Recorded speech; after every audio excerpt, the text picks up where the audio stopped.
Alors, bonsoir, hein. Alors, j'avais prévu de vous parler du krautrock, mais le sujet est tellement vaste que ça va faire deux électrophones, en fait. Ça, c'est le premier, on va parler des scènes de Munich et de Cologne, et puis le suivant, on parlera du reste. Mais alors, donc, aujourd'hui, on parlera que de la scène, des scènes de Munich et de Cologne. Alors, bon, je vais commencer. Les Allemands, comme tous les Européens d'ailleurs, sortent complètement traumatisés de la Deuxième Guerre mondiale, avec en plus pour les Allemands un sentiment de culpabilité, un lourd sentiment de culpabilité. L'un des membres du groupe Faust dira que pour les jeunes Allemands des années 60, dont les parents étaient plus ou moins impliqués ou responsables des plus grandes atrocités de tous les temps, il n'y avait que deux alternatives. Ou bien rentrer dans la lutte armée, ce qu'on appelle aujourd'hui le terrorisme, comme le feront ceux qu'on voit là, c'est-à-dire Andreas Baader à droite et puis Ulrike Meinhof, la bande à Meinhof, la bande à Baader, ou bien fonder un groupe de rock extrême. Le compositeur Helmut Larenmann, que l'on voit là, connaissait très bien Gudrun Ensslin, l'une des membres de la Rote Armee Fraktion, donc la RAF, utilise d'ailleurs un de ses textes dans un de ses derniers opéras qui s'appelle La petite fille aux allumettes, d'après le conte d'Andersen. Dans cet opéra, Larenmann met en parallèle le texte d'Andersen, celui de Gudrun Ensslin et un texte de Léonard de Vinci. Alors, voici l'extrait du texte de Gudrun Ensslin qui dit « Le criminel, le fou, le suicidaire, ils incarnent cette contradiction. Ils crèvent en elle. Leur mort symbolise l'absence de perspective et l'impuissance de l'homme dans le système. Soit mort, soit égoïste. Leur mort ne montre pas seulement la perfection du système, ils ne sont pas assez criminels, ils ne sont pas assez fous, et ils ne sont pas assez meurtriers. Et cela implique leur mort plus rapide par le système, dans le système. Leur mort montre en même temps la négation du système. Leur criminalité, leur folie, leur mort est l'expression de la rébellion des sujets écrasés contre leur écrasement. Non pas des choses, mais des êtres humains. Écrivez sur notre peau. On va écouter un extrait donc de cet opéra qui est écrit en 2001, donc c'est tout récent, de Helmut Larenmann.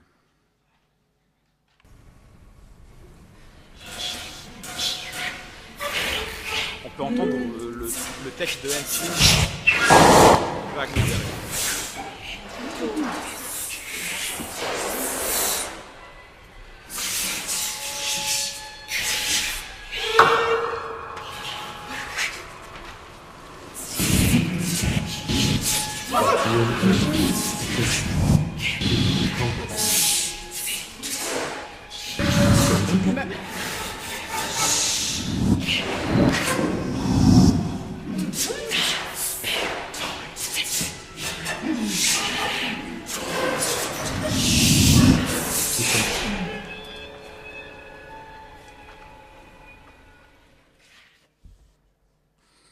Alors, la musique ouest-allemande sérieuse, entre guillemets, des années 60-70 reflète assez bien cet état d'esprit.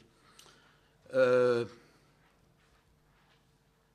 Alois Zimmermann, qu'on voit là, est obsédé par l'idée de mort et écrira presque toujours une musique expressionniste très angoissée. On va écouter un extrait de son Requiem für einen jungen Dichter, Requiem pour un jeune poète, qu'il a composé entre 1967 et 1970 à partir de textes de poètes ou de philosophes dont la plupart se sont suicidés. Comme par exemple Mayakovsky, suicidé à 37 ans, Sergueï Yesenin, suicidé à 30 ans, Konrad Bayer, suicidé à 32 ans, mais il y a aussi des textes de James Joyce et de Ludwig Wittgenstein. Zimmermann lui-même se suicidera 6 mois après la première de son Requiem.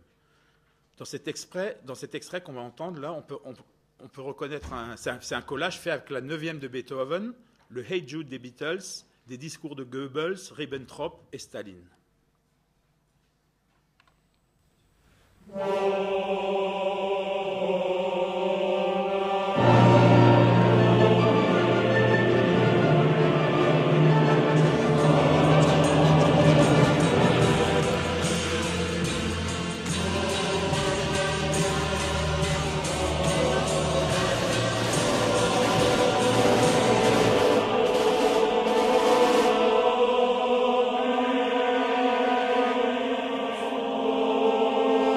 In Todfeindschaft steht sich der Bolschewismus dem Nationalsozialismus gegenüber. Das Bolschewismus Moskau ist im Begriff, den Nationalsozialismus in Deutschland seinen Existenzkampf in den Rücken fallen.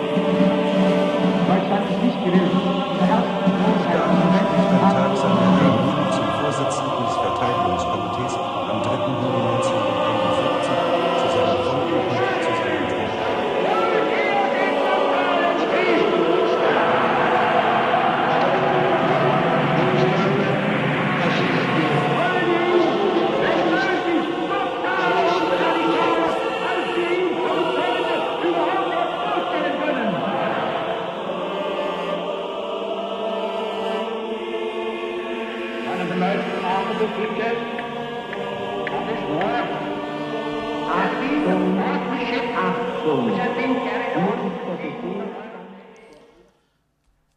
Karl-Heinz Stockhausen, qu'on voit ici, composera lui aussi une musique radicale. Dans les années 50, ses compositions sérielles sont encore plus extrémistes que celles de son camarade Boulez. Quant à ses musiques électroniques des années 50 et 60, elles sont souvent angoissantes, voire oppressantes. Il faut dire qu'on est en pleine guerre froide, des missiles soviétiques sont dirigés vers l'Allemagne, les fusées Pershing américaines vont être installées sur le sol allemand et dirigées vers l'Union soviétique. On se souvient du slogan « Lieber rot als tot », plutôt rouge que mort, par opposition au plutôt mort que rouge de Goebbels pendant la guerre. Plutôt rouge que mort, utilisé par les manifestants allemands pour empêcher l'installation des fusées Pershing. Un groupe allemand particulièrement flippé installera son studio d'enregistrement dans un bunker pour, disent-ils, se mettre dans l'ambiance de la population qui attend les bombardements dans des abris anti-atomiques. L'aspect angoissant de leur musique est encore accentué par l'écho sourd produit par le bunker. Ce groupe s'appelle German Oak, c'est-à-dire chêne allemand. Ils n'ont quasiment rien vendu, mais dans leur ville, Düsseldorf, où pourtant ils escomptaient faire un tabac. Il faut dire qu'avec une pochette pareille et des titres pareils, les titres, je ne sais pas si vous arrivez à les lire, Air Alert, down in the Bunker, Red over Düsseldorf, The Third Reich, Svastika. On va écouter un extrait de Down in the Bunker.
Revenons à Stockhausen, qui lui-même est orphelin de la guerre, puisque son père est mort sur le front russe, en Hongrie, et que sa mère a été internée, puis euthanasiée par les nazis pour cause de folie. À propos de sa jeunesse, et à la suite de la publication du pamphlet écrit par son ancien élève et assistant Cornelius Cardew, intitulé Stockhausen serves impérialisme, Stockhausen sert l'impérialisme, Stockhausen déclara en 1971 « Je suis, soi-disant, un artiste arrivé, j'appartiens à l'establishment et bien sûr je suis de droite. » Quelle bêtise! Est-ce qu'il a donc été vain que l'on soit venu emmener ma mère alors que je parlais à peine pour l'assassiner par décret d'État uniquement parce qu'elle représentait une bouche inutile en temps de guerre? Vain que mon père soit mort au bout de 6 années d'armée et de la mort qu'on dit être celle des héros? Vain d'avoir été battu, enfant, par tous les étrangers imaginables, d'avoir à 16 ans vécu jour après jour dans un hôpital du front les plus inhumaines cruautés, la mort pathétique de milliers de blessés graves, de brûlés par le phosphore, de corps atrocement mutilés, vain d'avoir vu des jeunes de mon âge, des vieillards, des civils et des prétendus déserteurs pendus au fil téléphonique, vain d'avoir croupi des années durant dans des abris souterrains, d'avoir respiré la puanteur de 30, 40, 50 000 cadavres dans des villes rasées, vain d'avoir été tour à tour manœuvre, ouvrier d'usine, voleur de pommes de terre, de charbon, puis cinq autres années et chaque nuit pianiste de cabaret pour trafiquants de marché noir et soldats d'occupation, vain d'avoir, depuis la fin de la guerre, vécu le rétablissement écœurant et vorace du miracle économique, l'immense oubli, la peur de la bombe atomique, les expulsions, les tortures, l'oppression exercée sur tant de pays par tant de petites guerres, et d'avoir vécu tout cela en n'ayant que son impuissance à y opposer, établi, arrivé, mais à quoi donc, s'il vous plaît? Alors on va écouter un extrait de Kurzwellen, ce qui veut dire onde courte, de 1968, dans lequel chacun des instrumentistes doit tourner le bouton d'une radio à onde courte pour rechercher une éventuelle station tout en jouant de son instrument. On a parfois l'impression d'entendre Radio Londres, le pom-pom-pom-pom, ou alors, ce qui fait aussi penser à la 5e de Beethoven, pom-pom-pom-pom. Kurzwellen est conçu pour piano, électronium, tam-tam muni d'un micro, alto avec micro-contact, 2 filtres avec 4 potentiomètres et haut-parleurs et 4 récepteurs radio d'ondes courtes. Alors au début de la pièce, chaque musicien allume sa radio et passe de station en station pour essayer de capter un événement qui lui semble convenable pour ensuite essayer de le reproduire sur son propre instrument. Cette pièce a été créée en mai 68.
Allemand Xoll a repris cette idée, sauf que les stations trouvées nous font entendre du rhythm and blues et non pas du piano classique.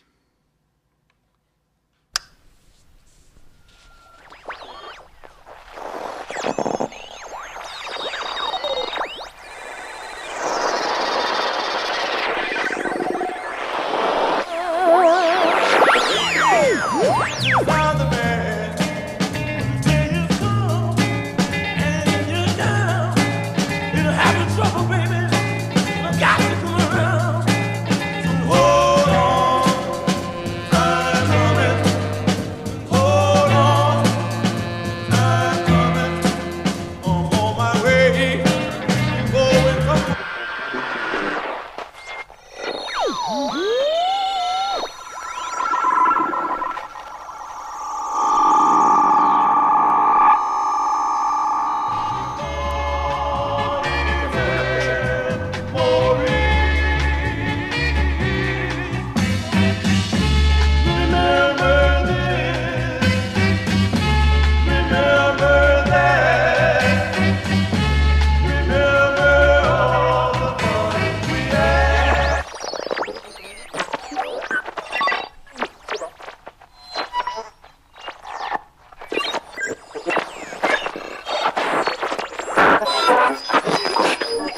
problème.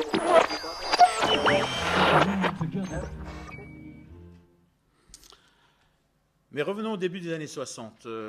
En Allemagne, les radios diffusent, plus que dans le reste de l'Europe, du rock américain et anglais en raison des milliers de soldats américains basés sur le sol allemand.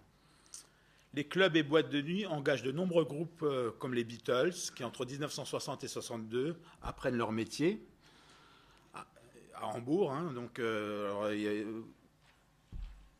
les Beatles, là, c'est Pete Best à gauche, et puis complètement à droite, c'est Stu Sutcliffe. Il n'y a pas encore Ringo Starr. Et ça, c'est Harrison. Oui, enfin, je montre. À gauche, Pete Best, George Harrison, John Lennon, Paul McCartney, Stu Sutcliffe. Donc, c'est là qu'ils apprennent leur métier, en fait. Et ils sont embauchés entre 60 et 62. Ils apprennent leur métier dans les boîtes de striptease du quartier de St. Pauli de Hambourg. Et c'est dans ce contexte que naît un groupe étonnant dont j'ai déjà parlé lors du dernier électrophone sur Silver Apples, qui s'appelle The Monks. Alors ce groupe est constitué de 5 soldats américains basés à Francfort et qui se déchaînent dans les clubs à bière en jouant une musique particulièrement sauvage sur des paroles violemment antimilitaristes. Au début de l'année 66, ils démissionnent de l'armée et enregistrent un unique album qui ne sera diffusé qu'en Allemagne. On va écouter It's Monk Time, dont les paroles sont « Nous n'aimons pas l'armée. Quelle armée? Pourquoi tuez-vous? Pourquoi tuez-vous tous ces enfants au Vietnam? Mon frère est mort au Vietnam. James Bond, qui c'est ce connard? Arrêtez ça. Nous n'aimons pas la bombe atomique. Arrêtez ça. Les gens meurent pour vous. Les gens tuent. Oui, ils tuent pour vous. »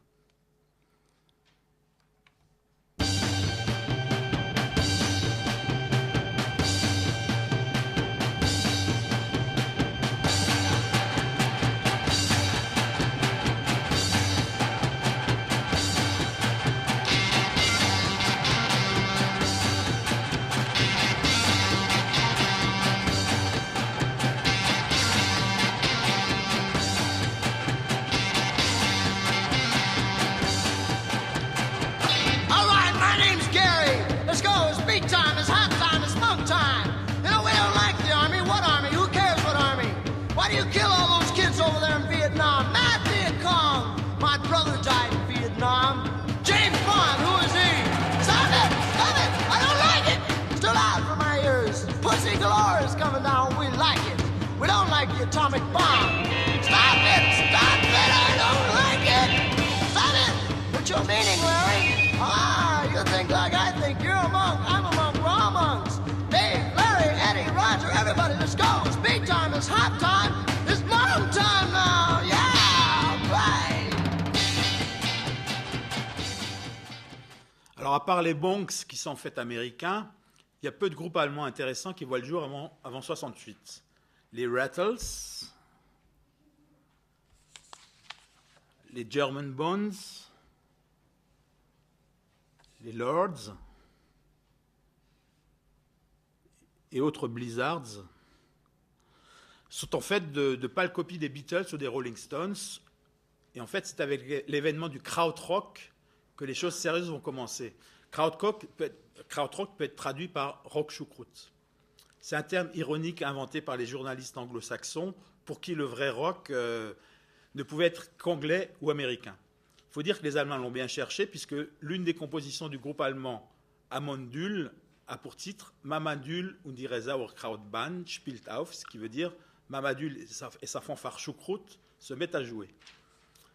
De même, Konrad Schnitzler et le groupe Faust nommeront chacun l'une de leurs compositions krautrock. On va écouter Krautrock de Konrad Schnitzler, qui date de 72.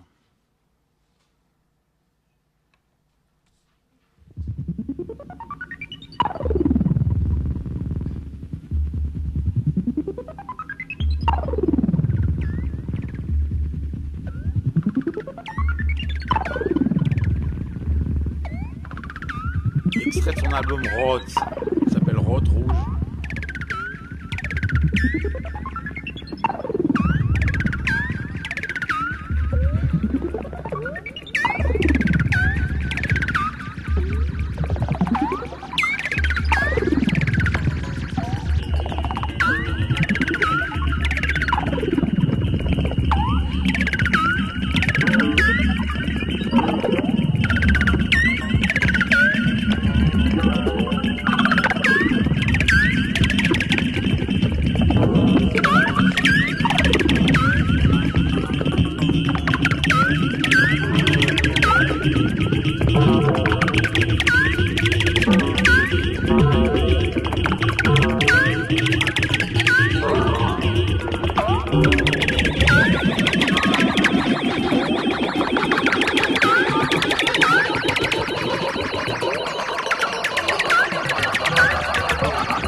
ce morceau me fait un peu penser à Dripsody, que le Canadien Hugh LeCain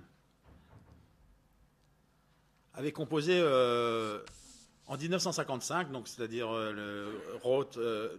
l'album Roth est sorti en 72 et le morceau de Hugh LeCain est sorti en 55. Mais lui, il avait réalisé ça avec un magnétophone en enregistrant une goutte d'eau qui tombe dans un seau, enregistrement qu'il a ensuite recopié à des vitesses différentes pour obtenir des hauteurs, les hauteurs d'une gamme pentatonique. Hugh LeCain met une nuit pour composer Dripsody, qui dure en fait 1 minute 28 secondes, et 20 ans plus tard, Konrad Schnitzler aurait pu réaliser la même œuvre en quelques minutes avec son synthétiseur. On va écouter Dripsody de Hugh LeCain.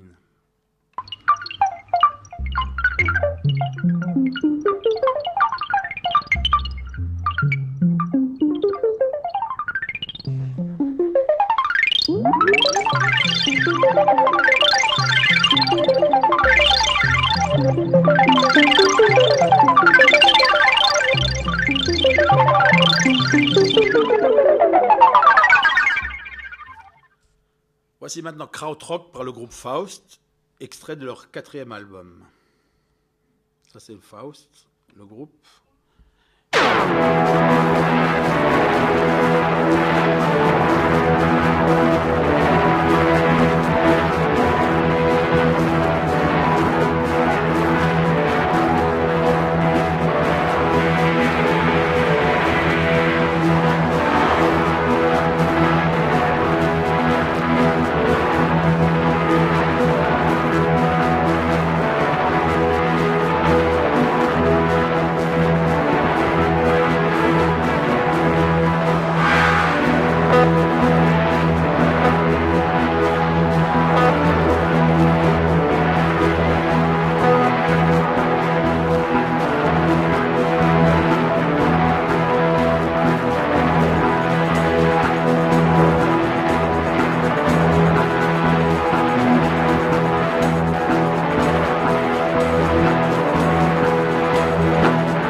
Faust, on n'en parlera plus particulièrement au prochain électrophone parce que là, c'est juste l'introduction. Et maintenant, on va passer aux scènes de Munich et de Cologne. Alors, l'Allemagne n'est pas centralisée comme la France et chaque land a ses propres caractéristiques. Le rock de Cologne ne ressemble pas au rock de Berlin, qui lui-même ne ressemble pas au rock de Düsseldorf. On va commencer par la scène munichoise. En 1967 est fondée à Munich une communauté hippie libertaire intitulée Amondul, qui aspire à faire de l'art politique et de la musique tout en expérimentant les drogues psychédéliques et en s'en donnant à l'amour libre. Amon signifie soleil en vieil égyptien et Dul signifie lune en turc. Amon-Ré est le dieu égyptien de Thèbes qui se serait créé à partir du chaos primordial et Dul est le dieu turc de la musique. Ils ont quelques ennuis avec la police lorsqu'ils hébergent pour une nuit Andreas Bader et Gudrun Henslin. Sur scène, ils sont une quinzaine, dont seuls 5 ou 6 membres sont de véritables musiciens au sens technique du terme. À l'automne 68, les vrais musiciens, entre guillemets, se séparent du reste de la communauté pour former Amondul 2, Amondul 2. Quant aux autres, oula, on va remettre ça. Quant aux autres, ils enregistrent fin 68 d'une seule traite une vingtaine d'heures de musique, plus ou moins improvisée, où les congas répétitifs et les guitares désaccordées et saturées se mélangent parfois à des cris. De ces 20 heures d'enregistrement sont nés 4 albums, plus un 5e qui a été enregistré en 71. Le premier sortira en 69 sous le nom de Psychedelic Underground. Il ressortira en 73 sous le titre Minalid, qui veut dire chanson d'amour, avec une nouvelle pochette un peu plus vendeuse. Le deuxième sortira en 70 sous le nom de Collapsing Singvögel Rückwärts and Company. Ça, c'est donc la photo de la pochette extérieure. Ça, c'est l'intérieur, parce que c'est une pochette qui s'ouvre. Le troisième s'appelle Disaster, qui est un double album et qui sort en 72. Tous ces enregistrements ont été faits en 68, mais ils ont réparti leur sortie, ils ont étalonné leur sortie dans le temps, en fait. Le quatrième ne sortira qu'en 84, qui s'appelle Experimente, qui est aussi un double. Et le cinquième s'appelle Paradis Svartdul, et qui est enregistré, lui, en 71. Alors, ça, c'est un album beaucoup plus folk que les précédents. On va d'abord écouter Mama Dul und ihre Sauerkrautband spielt auf, c'est-à-dire Mama Dul et son rock choucroute démarrent ou se mettent à jouer, extrait de leur premier album Psychedelic Underground. Ça commence par une chanson bavaroise, qui peut être un chant nazi, je ne sais pas, suivi d'accords répétitifs de guitare et de percussion, et qui se termine par une nappe sonore où l'on peut reconnaître le quatrième mouvement de la neuvième de Beethoven, comme le Requiem de Zimmermann tout à l'heure. Et on a parfois l'impression d'entendre une foule crier « Heil », alors qu'il s'agit peut-être que d'une variation d'intensité du son. Vous allez l'entendre.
Écoutez un deuxième extrait qui est assez impressionnant d'un point de vue sonore.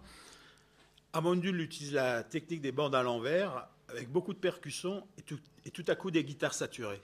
C'est extrait de leur deuxième album, Singvögel Rückwärts.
On va passer à la fraction musicienne, entre guillemets, de Amondul, c'est-à-dire Amondul 2.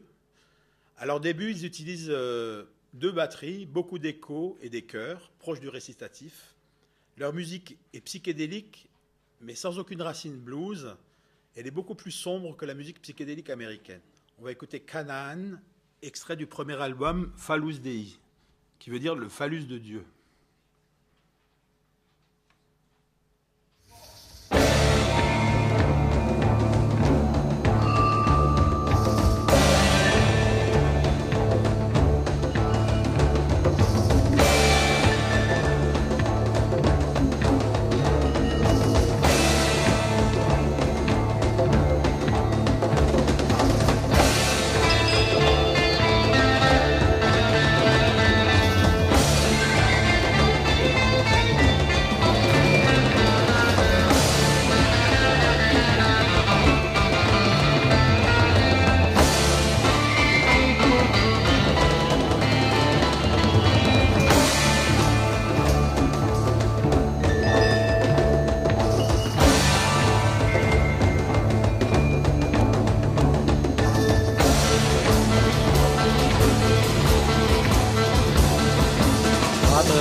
Maintenant, écoutez un extrait de leur deuxième album qui s'appelle Yeti. Le morceau préfigure un peu ce que sera le punk de la fin des années 70. Et la voix de Renate Knaup ressemble un peu à celle de Nico du Velvet Underground. Ça s'appelle Archangel Thunderbird.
D'albums, hein. Voici d'autres, ça c'est le troisième de 71, Tanz der Lemminge, Carnaval in Babylon de 72,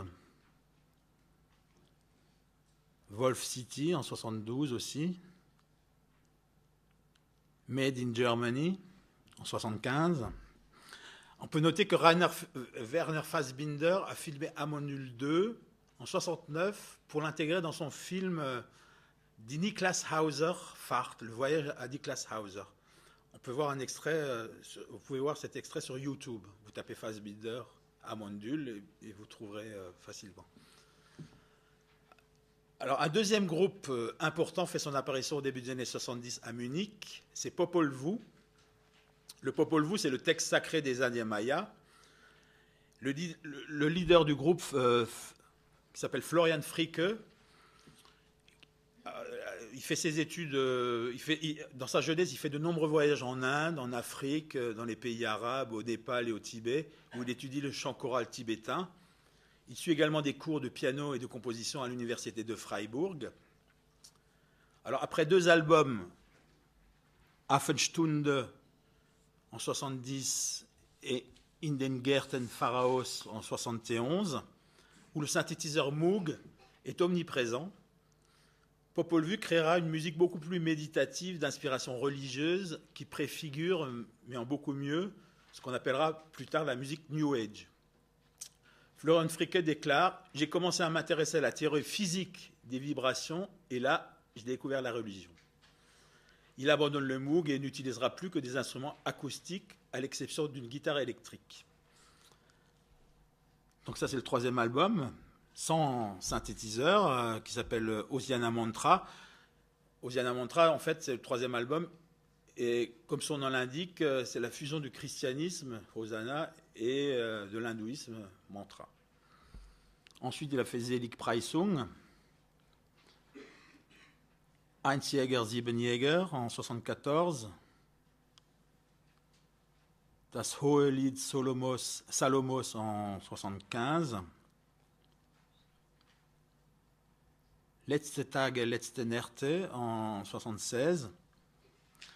Alors Popol Vuh signera également la plupart des musiques de films de Werner Herzog.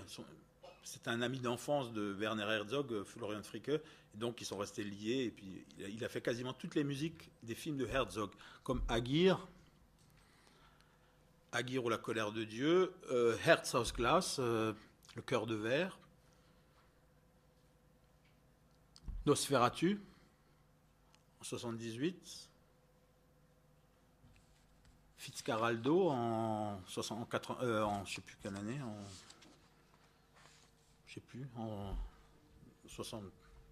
fin des années 70, début des années 80, et Cobra Verde plus récemment en 87. On va écouter quelques extraits de la musique de Popol Vuh. D'abord, Ich mache einen Spiegel, qui est extrait du premier album Affenstunde.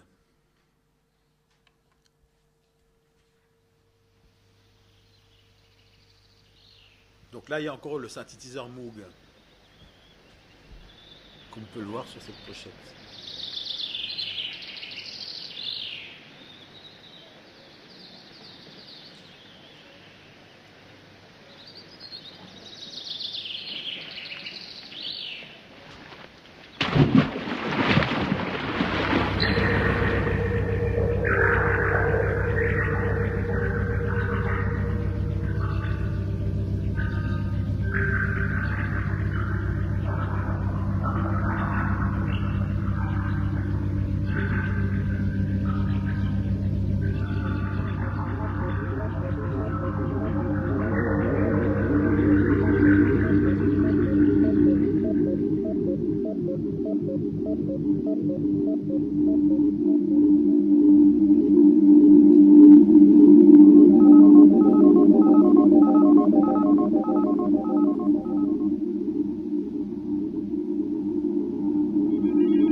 On va écouter maintenant Selig sind die, die da hungern, extrait du 4e album, Selig Preisung, qui veut dire glorification.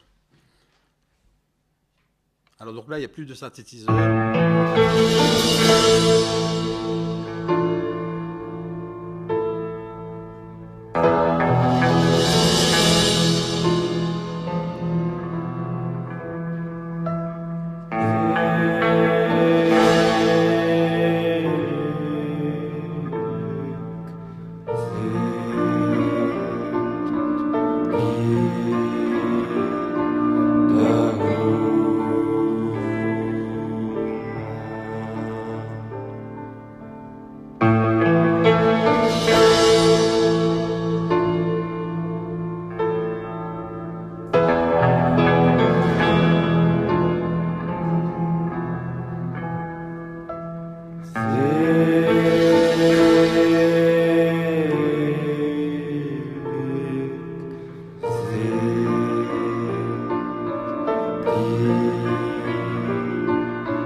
Im Reich der Schatten, extrait du 13e album qui s'appelle Die Nacht der Seele, La nuit de l'âme, qui date de 79.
Passer maintenant à la scène de Cologne. Alors c'est dans les studios de la radio de Cologne qu'est née la musique électronique avec Herbert Heimert et surtout Karl-Heinz Stockhausen au début des années 50, à ne pas confondre avec la musique concrète née à Paris dans les années 48 dans les studios de la RTF avec Pierre Schaeffer et Pierre Henry. La musique électronique n'est faite, en tout cas à cette époque, qu'avec des sons artificiels, électroniques, artificiels, et la musique concrète avec des sons naturels ou artificiels qui sont enregistrés, triturés, accélérés, ralentis, passés à l'envers, etc. Donc c'est deux écoles qui s'affrontent complètement au début des années 60 en fait. Les uns n'aiment pas ce que font les autres et vice-versa. Après ça se mélangera pour faire ce qu'on appelle la musique électroacoustique. Donc les deux utilisent les techniques de l'un et de l'autre pour faire des œuvres particulières. On va écouter un extrait de Kontakte qui a été composé entre 1959 et 1960 par Stockhausen.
Stockhausen est en train de donner un cours sur Kontakte à Darmstadt en 1960.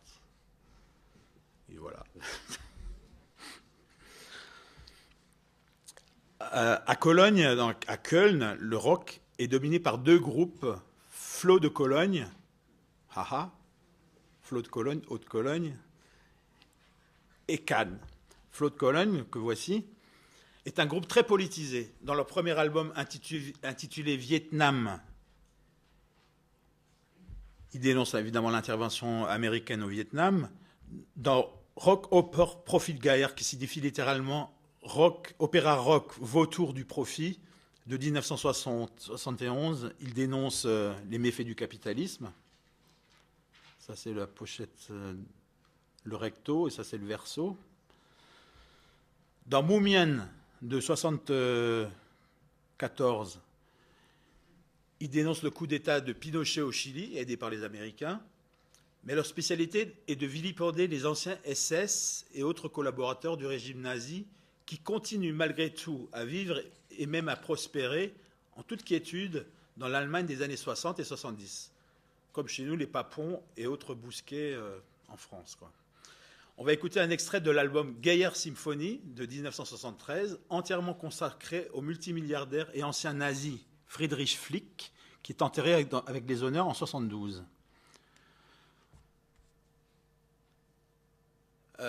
Après l'invasion allemande en 1940, Friedrich Flick, que l'on voit ici au milieu pendant son procès à Nuremberg, a notamment pris le contrôle des aciéries de Lorraine, de Rombach, pour la fabrique des armes du régime nazi, en utilisant des prisonniers qui seront ensuite en camp de concentration. Alors il n'a fait que 3 ans de prison, qu'il aurait dû en faire 7, puis a refait sa fortune colossale sans problème jusqu'à sa mort.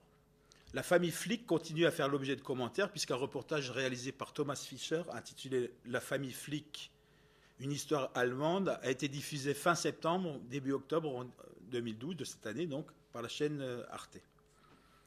La musique de Flo de Cologne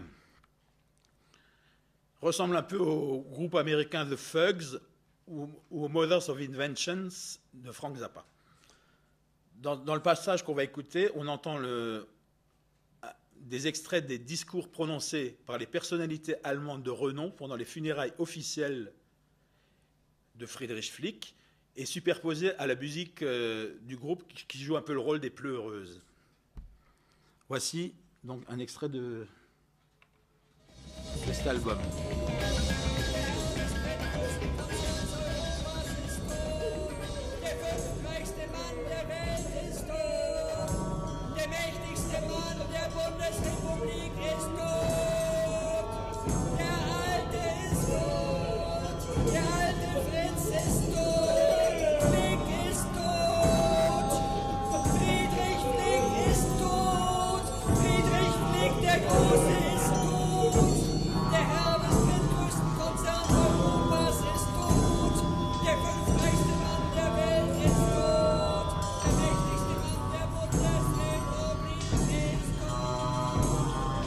Es kondoliert die CSU in Person des Franz Josef Strauß. Es kondoliert Axel Springer in Person des Herrn Böhnisch. Es kondoliert die sozialliberale Bundesregierung in Person des Bundesinnenministers Genscher. Es kondoliert Gesamtmetall in Person des Aussperrungsfachmanns Schleyer. Es kondoliert die Bundesvereinigung der deutschen Arbeitgeberverbände und die Friedrich Flick KG in Person des Otto Andreas Friedrich. Es kondoliert der Bundesverband der deutschen Industrie in Person des Fritz Berg. Wir nehmen Abschied von einem guten Freund, einem guten Familienvater. Es kondoliert die CDU in Person des Uraltkanzlers Ludwig Erhard. Konnte ich ahnen, dass diese letzte Begegnung ein Abschied sein wird. Es kondoliert der Thyssen-Konzern in Person des Hans-Günther Sohl. Wir werden das Werk von Friedrich Flick in hohen Ehren halten. Es kondoliert das Finanzkapital in Person des Deutschbankiers Hermann Josef Abs. Er ist für uns Mahnung, er ist für uns Vorbild. Alors, vous aurez remarqué que cette symphonie est écrite in Rock-Dur, ça veut dire en rock majeur. Knöchel Verzeichnis 4712. Knöchel, c'est pour se moquer de Köchel, parce que Köchel, Köchels Verzeichnis, c'est utilisé pour numéroter les œuvres de Mozart. Sauf que Köchel, c'est le nom du type qui a répertorié les œuvres de Mozart, alors que Knöchel, ça veut dire cheville ou osselet ou jointure. Voilà. Bon, le groupe le plus important de Cologne, c'est sans aucun doute le groupe Cannes. À ses débuts, le groupe s'appelle Either Space. Il est composé de Holger Xukai, Michael Caroli, Jackie Lee Betzeit, Irmin Schmidt et David Johnson. David Johnson est flûtiste et compositeur américain. Il collabore également avec Stockhausen. Il quitte le groupe en 1969 et dirigera à partir des années 80 le studio de musique électronique de Bâle. Jackie Lee Betzeit apprend le piano, la trompette, puis la batterie. Et de 61 à 65, il est batteur dans un club de free jazz de Barcelone. Il joue notamment avec Chet Baker. Holger Czukay étudie la contrebasse et suit des cours de composition de Stockhausen et de Henri Pousser à Darmstadt. Il devient prof de musique en 66. Michael Caroli apprend le piano, la flûte, le violon, la guitare. Il est l'élève de Czukay qui lui fait découvrir la musique contemporaine. Et dans le même temps, Caroli fait découvrir le rock à Czukay, qui est particulièrement impressionné par I Am the Walrus des Beatles. Irmin Schmidt suit des cours de piano et de direction d'orchestre. Il dirige l'orchestre philharmonique de Vienne au début des années 60 et gagne de nombreux prix comme chef d'orchestre. Il donne également des récitals de piano et interprète les œuvres de John Cage, Morton Feldman et Olivier Messiaen. À Cologne, il suit les cours de composition de Stockhausen, Berio, Earl Brown, Boulez et Cage. Il étudie parallèlement des cours de musique ethnique à l'université de Cologne. Il rencontre Paul Dessau à Berlin-Est. Dessau, c'est le plus grand musicien de Brecht après Eisler. Après cette rencontre, Schmidt décide de composer pour le théâtre de Brecht et de Heiner Müller. Il devient alors Kapellmeister au théâtre de Aaren et prof de chant au Schauspielhaus de Bochum. En janvier 1966, il se rend à New York et travaille un temps avec Terry Riley, Steve Reich, Lamonte Young et Dick Higgins pour le mouvement Fluxus. C'est là qu'il découvre le Velvet Underground, dont il ramène le premier album à Cologne. Il rencontre Holger Czukay à Darmstadt pendant un cours de Stockhausen et tous deux décident de monter un groupe de rock. Alors tout cela pour vous dire que les musicologues patentés ont tendance à placer la musique classique et contemporaine tout en haut d'une échelle de valeur à laquelle ils tiennent, qu'ils ont tout de même une certaine considération pour le jazz et qu'ils méprisent généralement le rock. Alors que les membres de Cannes ont tous plus de 30 ans, 68, à part Caroli qui en a 20, ce qui est vieux pour commencer à faire du rock. 30 ans à cette époque-là, c'est des vieux. Ils auraient tous pu suivre une carrière plus qu'honorable au sein de la musique classique ou du jazz, et pourtant, ils y ont renoncé pour faire du rock, à un âge où on est généralement considéré comme un vieux con dans ce domaine. Voici un extrait d'une interview de Irmin Schmidt parue dans la revue Rubicon. « Être Kapellmeister, c'est mortel, autant travailler dans une compagnie d'assurance. La rock music, au contraire, n'est pas une institution dont je serais l'un des fonctionnaires. C'est l'expression de ce que je suis et de ce que je conteste, c'est la vie, le changement. » On va écouter un extrait du tout premier enregistrement de Cannes, qui s'appelait alors Inner Space, et qui est en fait une improvisation sur des bandes préenregistrées d'une messe polyphonique du compositeur allemand, flamand de la Renaissance, Pierre Delarue, auquel s'ajoutent des bruits de manifestation enregistrés à Paris en mai 68. Vous reconnaîtrez les gens là-dessus. Enregistré par David Johnson. Ça s'appelle Prehistoric Future, qui n'est sorti qu'en 1984 sur une cassette produite par Pascal Bussy pour son label Tagomago.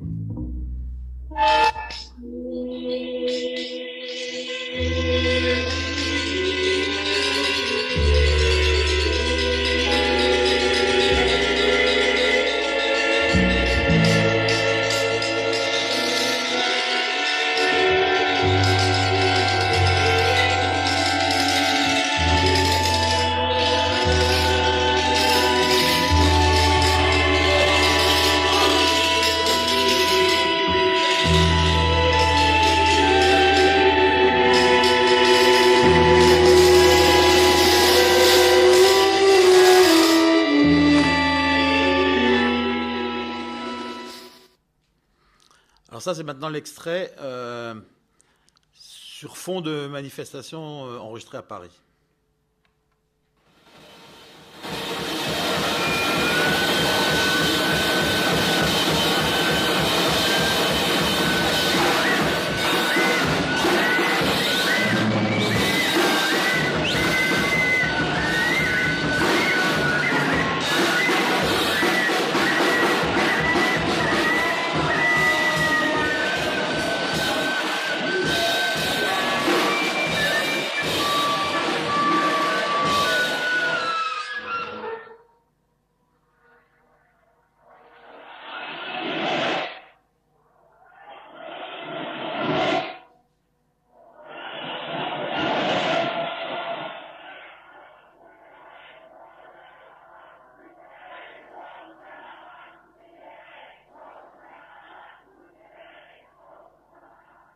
Bon, celui du milieu, vous l'avez reconnu, c'est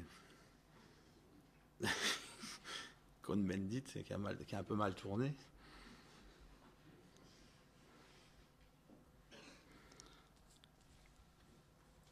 Alors, qu'est-ce que je voulais dire Alors, sous le nom de Inner Space, ils composeront plusieurs musiques de films, dont Kama Sutra, qui est une sorte de film porno écrit par qui Kobe Yeager en 68, ainsi que Agilok and Blue Bow, qui est aussi un film un peu obscur, de Peter Schneider avec Rosemary Heinickel, surnommée Rosie Rosie dans le film, et qui tient le rôle titre, celle qu'on voit là. Et c'est aussi elle qui va chanter, parce qu'ils ont fait 2 45 tours à partir de ces musiques de film, un 45 tours qui s'appelle Agilok and Blue Bow, qu'on va écouter. Komm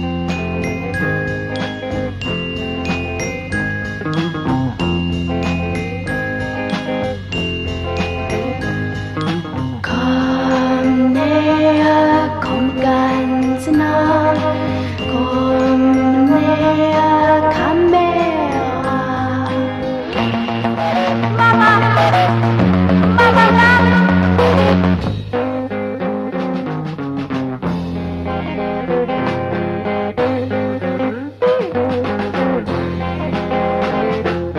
alles fließt im Zeit mir dahin, nur ein Film von dir ist mir geblieben. Ich muss immer fragen, wer ich bin, ohne Kamera und deine Liebe. Komm näher, komm ganz nah, komm näher, Kamera. Komm, los, schieß, los, komm. Stop the war, make peace. Donc c'est très pop, hein, encore. C'est pas encore le Cannes qu'on connaîtra plus tard. Voici maintenant un extrait de Kama Sutra, donc, de Kobe Yeager, de 69. La musique a été enregistrée en 68.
À la même époque, au moment donc de l'enregistrement de ces 2 films, il se trouve que le studio d'enregistrement de Stockhausen était libre et que David Johnson, qui bossait avec Stockhausen, était au courant. Holger Xukai en a profité pour utiliser le studio de Stockhausen avec Rolf Dammers pour composer une œuvre de musique concrète intitulée Canaxis, avec entre autres des chants vietnamiens. En fait, j'extrapole un peu, c'est peut-être le premier morceau de world music.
après ça, David Johnson quitte le groupe pour se consacrer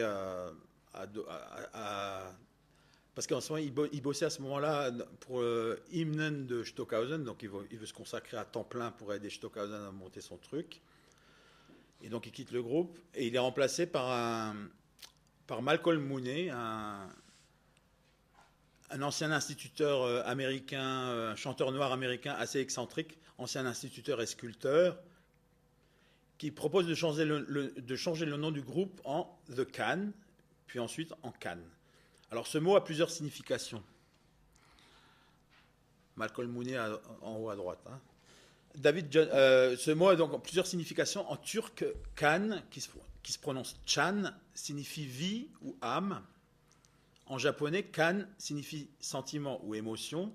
En anglais, to can, ça veut dire pouvoir. Et the can signifie boîte de conserve. Enfin, Irving Schmidt déclarera que Can est l'abréviation de communisme, anarchisme, nihilisme.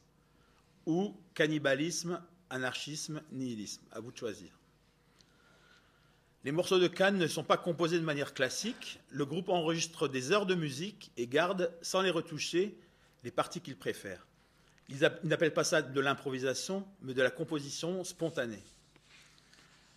Leur musique est caractérisée par des tempi métronomiques, les tempi métronomiques que Jackie Lee Betzai est capable de tenir des heures durant sur sa batterie, permettant aux autres de donner libre cours à leur imagination. Les morceaux de Can de cette époque sont souvent hypnotiques et précurseurs d'une certaine techno. On y décèle aussi l'influence du Velvet Underground. On va écouter quelques extraits de You Do Right, qui remplit la deuxième face de leur premier 33 tours, Monster Movie, sorti en 69.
Vers la 5e minute, le batteur entre en transe.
8e minute, il s'accorde une petite pause.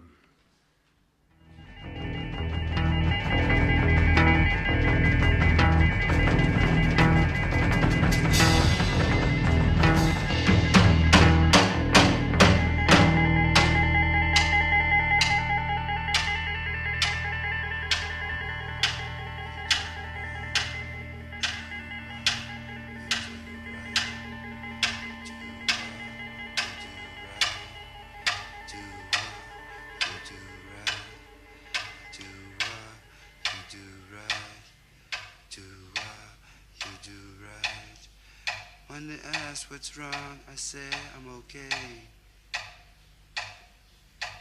I'm in love with my girl, she's away. Man, got to move on, man, got to move on, man.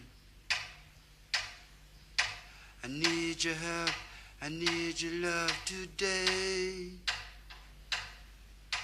A drum beat 21 hours a day. Once I was blind, but now I see. Now that you're in love with me, you made a believer out of me, babe. You made a believer out of me. Got to do I got to do you do right. I do you do right. I do you do right.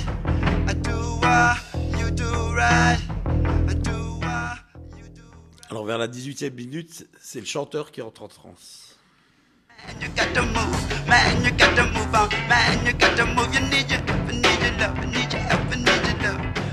Don't be 21 hours a day. To ride, man, I got to move on, man, you got to move, man, you got to move, man, you got to move.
On va écouter un dernier morceau avec Malcolm Mooney qui s'appelle Mother Up Duff, qui est enregistré en 69 et qui est sorti sur l'album posthume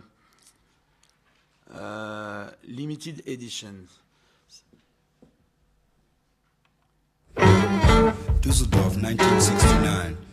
Mr. and Mrs. Upduff and Grandmother Upduff decided they were going on a vacation. Mother Upduff hadn't been out of Dusseldorf in 80 years. They packed the car with their tent and equipment and started driving off to Italy. Mother Upduff was reading about the mafia on her way to Italy. Off they went, driving in their automobile. Finally they got to Italy. Beautiful old Italy, fantastic sights. Pompeii they went to. They went to Pompeii, they went to Venice, they went to Sicily, they went to Florence. Their final stop was Rome. Off to Rome. Rome. There they were in Rome. Old paintings, old buildings, fantastic sights to see. Mother Upduff decided she was going out on the beach for a walk. Out she went for a walk. Mr. and Mrs. Upduff decided they would follow. Off they went behind Mother Upduff, trailing behind her. Alors Malcolm Mooney, qui ne s'adapte pas à l'Allemagne, quitte le groupe fin 69 pour retourner aux États-Unis. Et il est remplacé par un chanteur japonais, lui aussi excentrique, qui s'appelle Damo Suzuki, qu'on voit au milieu là. Le groupe enregistre un double album, Tagomago. Le nom provient probablement de Tagomago en un seul mot, qui est un îlot situé au large de la côte nord-est d'Ibiza, dans l'archipel des Baléares donc. On va écouter quelques extraits de cet album. D'abord Mushroom, où on découvre la voix de Damo Suzuki.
Dans Oh Yeah, on entend la voix de Damo Suzuki qui passe à l'envers en fait.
On découvre un côté très avant-gardiste de Cannes.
va terminer avec Tagomago par Peking O, où Damo Suzuki devient fou.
Alors, entre-temps, ils avaient sorti un album qui s'appelle Soundtracks, avec un certain nombre d'extraits de bandes originales de films, comme Deep End de Jerzy Skolimowski, qui vient de sortir en DVD d'ailleurs, restauré. Et on pourra voir d'ailleurs un film de Jerzy Skolimowski prochainement dans le cadre de... Je sais plus. Voilà. Alors, après, ils produiront Ege Bamiassi en 72, Future Days en 73, c'est le dernier album avec Damo Suzuki, Soon Over Babaluma en 74, Landed en 75, Flow Motion en 76, So Delight en 77 avec Roscoe et Rebop Kwabuba, tous deux anciens membres du groupe anglais Traffic. Out of Reach en 78, sans Holger Xukai. L'album suivant s'appelle Cannes, avec le retour de Holger Xukai. On va écouter un extrait de cet album qui s'appelle EFS 99, sous-titré Ken Ken, ou plutôt Cancan, car c'est une sorte d'hommage à Jacques Offenbach et son French Cancan. EFS, c'est l'abréviation de Ethnological Forgery Series, qui signifie série de contrefaçons ethnologiques. On en retrouve quelques-uns disséminés dans leurs albums, en particulier dans Limited Edition et Unlimited Edition. On va écouter un extrait de Cancan, EFS 99, extrait de cet album.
Alors 10 ans après, il se reforme avec le retour de Malcolm Mooney, le premier chanteur du groupe. Voilà, Cannes, c'est fini. Bon, il y a beaucoup d'autres groupes très intéressants qui ont vu le jour dans ces deux villes, en particulier à Munich, avec Anima, par exemple, entre krautrock et musique d'avant-garde. Ils ont fait deux albums.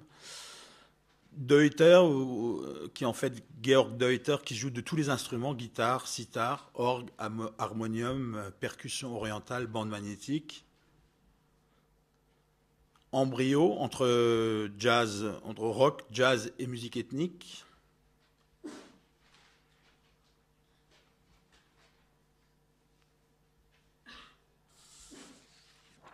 Eulenspiegel, plus classique. Bon, c'est beaucoup plus classique, mais la pochette est intéressante, je trouve. Puisqu'on voit un poussin en train de se regarder dans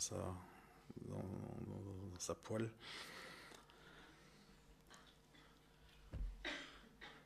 Alors voilà, c'est fini. La première partie est terminée. L'Electrophone 28, le prochain, sera consacré aux autres scènes allemandes, en particulier la scène de Berlin, avec les musiques planantes d'Ashra Temple, Agitation Free, Tangerine Dream et Klaus Schulze.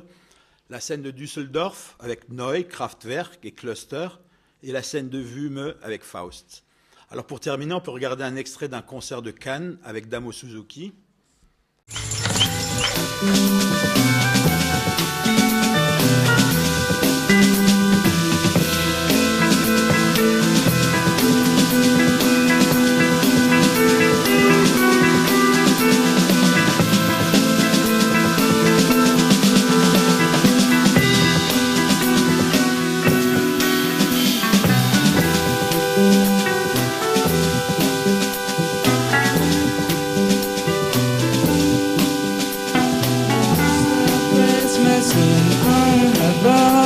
Or she is stepping on a quicksand. A beautiful rose that stay out the corner. She is a ribbon in a out of a tune.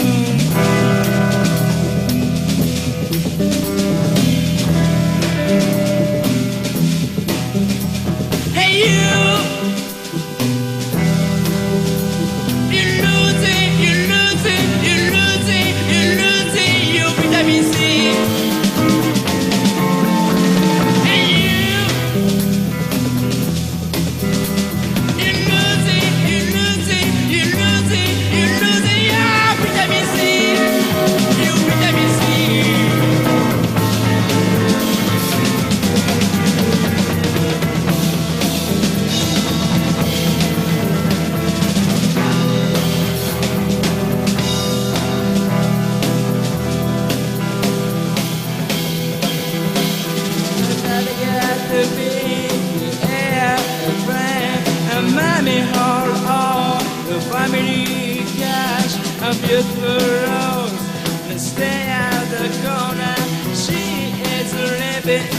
Out of a tune.